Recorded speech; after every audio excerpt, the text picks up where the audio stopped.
qui, comme vous le savez tous, a toujours été pétri de valeurs humaines, pour ne pas dire humanistes. Il a pris fait et cause pour les justes et nobles causes de l'humanité. Et à ce titre-là, on est très heureux de pouvoir lui rendre hommage de ce côté-ci de la Méditerranée, quelques jours après son décès. Je vous encourage vivement, pour ne pas dire que je vous exhorte, à découvrir ou redécouvrir sa pensée. Le CDES compte un certain nombre d'ouvrages, notamment son œuvre maîtresse, La méthode, en plusieurs tomes, en 6 tomes, n'est-ce pas ? Donc, qui sont disponibles au CDES. N'hésitez pas à en profiter et puis à répandre autour de vous les valeurs humaines que défendait Edgar Morin. Allez, bonne écoute. Merci pour cet échange fructueux qui nourrit une dynamique d'émancipation. Je dirais que l'objectif de cette rencontre, c'est de faire résonner le lien entre philosophie et psychanalyse chez le philosophe pluridisciplinaire Edgar Morin. Ce qui permet de dire que philosopher, c'est consentir à son symptôme. Consentir à son symptôme, c'est de transformer la conflictualité psychique par une subjectivité qui fait valoir, qui fait sublimer l'acte de création. Je reprends aussi mon titre pour dire que l'infusion, infuser, c'est infuser psychiquement, en créolisant la dynamique du savoir. La pensée et la psyché troublent les frontières du moi et complexifient le rapport et l'économie du sujet. Et je dirais que par le biais d'Edgar Morin, on essaie de cogiter pour mettre en valeur les chemins de l'espérance.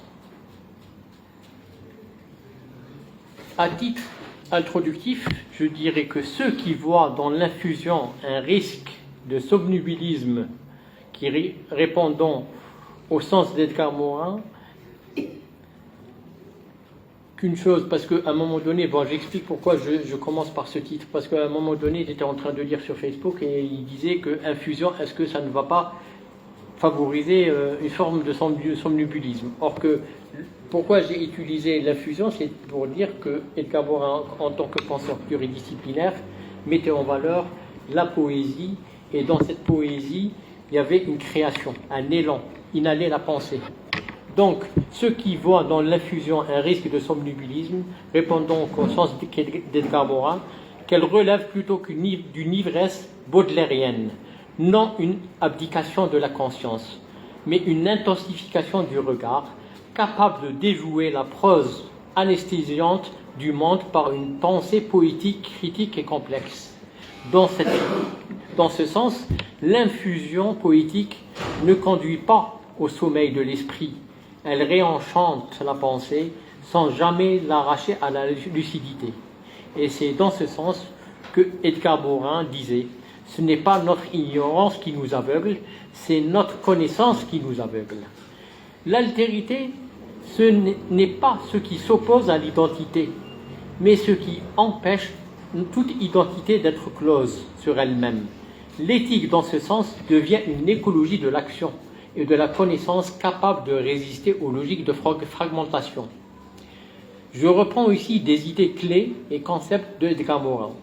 Pour Edgar Morin, l'éthique chez Morin n'est pas un code moral, et c'est là où il s'oppose à la moraline, au sens nietzschéen, mais une manière de penser et d'agir qui accepte la complexité du vivant et de l'humain. De là, on peut parler et on peut faire travailler la dialogique au sens d'Edgar Morin, qui signifie penser ensemble des contraires en tension permanente. Je rajoute un autre concept clé, la récursion organisationnelle. C'est l'idée que les effets produisent aussi leur cause. Un système est produit parce qu'il est le produit. Exemple, la société produit les individus, mais les individus produisent aussi la société. Il n'y a pas de causalité linéaire simple. Communiquer au sein du CDES, ce n'est pas un échange ordinaire, c'est une traversée. L'échange devient une clé de voûte, lieu de braise où la pensée exposée à l'altérité se défait de ses certitudes pour apprendre le tremblement de la complexité au sens d'Edgar Morin. Dans le sillage de la pensée d'Edgar Morin, et plus précisément de ce qu'il nomme la pensée complexe et l'éthique de la reliance, penser revient à relier ce qui est séparé sans le confondre et à maintenir ensemble les dimensions hétérogènes du réel sans les réduire à un principe unique. C'est dans ce cadre que je proposerai ici une extension personnelle pour dire que philosopher pourrait aussi se comprendre comme consentir à la division du sujet, c'est-à-dire à ce point où la pensée ne se ferme pas sur une identité stable, mais se recompose à partir de tensions internes. Cette proposition ne relève pas de Morin lui-même, mais d'un déplacement, celui d'une lecture de la complexité à partir de la conflictualité subjective. Penser dès lors, ce n'est pas ordonner le réel, mais l'écouter dans ses contradictions actives. Chez le philosophe, cette exigence prend la forme d'une éthique de la reliance, relier sans confondre, distinguer sans disjoindre, et résister à la simplification qui appauvrit à la fois la pensée et le vivant. Dans cette conception, la pensée complexe ne juxtapose pas les savoirs, elle met en relation une dynamique et les expose à une forme de rétroaction, à leur tension productive, jusqu'à faire émerger des formes provisoires d'intelligibilité. Le savoir n'est jamais clos chez le philosophe. Il est ouvert, traversé par l'incertitude et travaillé par ce qui excède toute systématisation. C'est dans ce cadre morinien que l'intelligence ne doit pas être comprise comme une émergence bio-psycho-socioculturelle seulement. Elle ne se réduit pas ni au cerveau ni à une fonction isolée, mais procède d'un tissu de relations entre le biologique, le langage, la culture et l'histoire psychique. Le cerveau est une condition, mais non une explication suffisante selon le sociologue, philosophe. À partir de là, ma propre extension consiste à souligner que toute réduction de l'intelligence à une seule de ces dimensions, notamment neurobiologique ou computationnelle, constitue une perte de complexité, non pas parce que ces dimensions seraient fausses, mais parce qu'elles deviennent insuffisantes lorsqu'elles prétendent épuiser le phénomène humain. Et je prends comme exemple l'intelligence artificielle. L'intelligence artificielle doit être alors située dans ce cadre. Elle relève d'une puissance de calcul et de traitement, mais ne constitue pas une émergence vivante au sens d'Edgar Morin, c'est-à-dire une organisation traversée par la vie, le langage, l'histoire et la subjectivité. Elle participe d'un ordre technique qu'il faut penser sans le réduire à une simple opposition avec l'humain, mais sans non plus le confondre avec lui. Dans ce cas de figure, la société elle-même, chez Edgar Morin, n'est pas un objet stabilisé, mais un système complexe fait d'interactions, de rétroaction et d'incertitudes. Elle ne se laisse pas enfermer dans des modèles simples. Dès lors, la sociologie devient alors une pensée du vivant social. Dans cette perspective, Morin critique toute forme de réduction du réel à une seule grille de lecture, qu'elle soit biologique, culturelle ou économique. La culture, notamment, n'est pas une essence mais une dynamique ambivalente. Elle libère autant qu'elle contraint. Elle ouvre autant qu'elle ferme. Elle participe ainsi à l'hominisation tout en produisant sa rigidification. Et c'est là où je vous renvoie au livre d'Edgar Morin, Le paradigme perdu. C'est dans ce cadre que l'on peut comprendre la critique des savoirs simplifiés et des concepts devenus consommables, gadgetisés. Lorsque les notions circulent sans leur contexte, elles cessent de penser et deviennent des étiquettes. La pensée complexe exige au contraire contextualisation, articulation et mise en relation.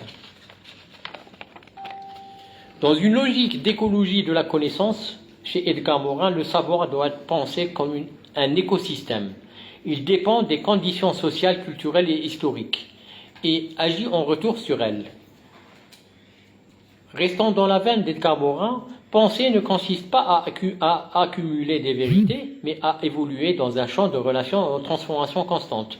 Et c'est là où il disait qu'il faut avoir la tête bien faite et non pas la tête bien pleine. Ainsi, on peut distinguer clairement deux niveaux. D'une part, la pensée d'Edgar Morin, qui fonde une épistémologie de la complexité et de la reliance. D'autre part, une tentative de prolongement qui introduit la question de la conflictualité subjective comme point d'irréductibilité de la pensée elle-même. C'est dans l'articulation de ces deux niveaux que se joue, selon moi, la possibilité d'une pensée réellement non réductrice. Penser la complexité ne consiste pas à produire une synthèse harmonieuse du réel, mais à maintenir ouvertes ces lignes de fracture.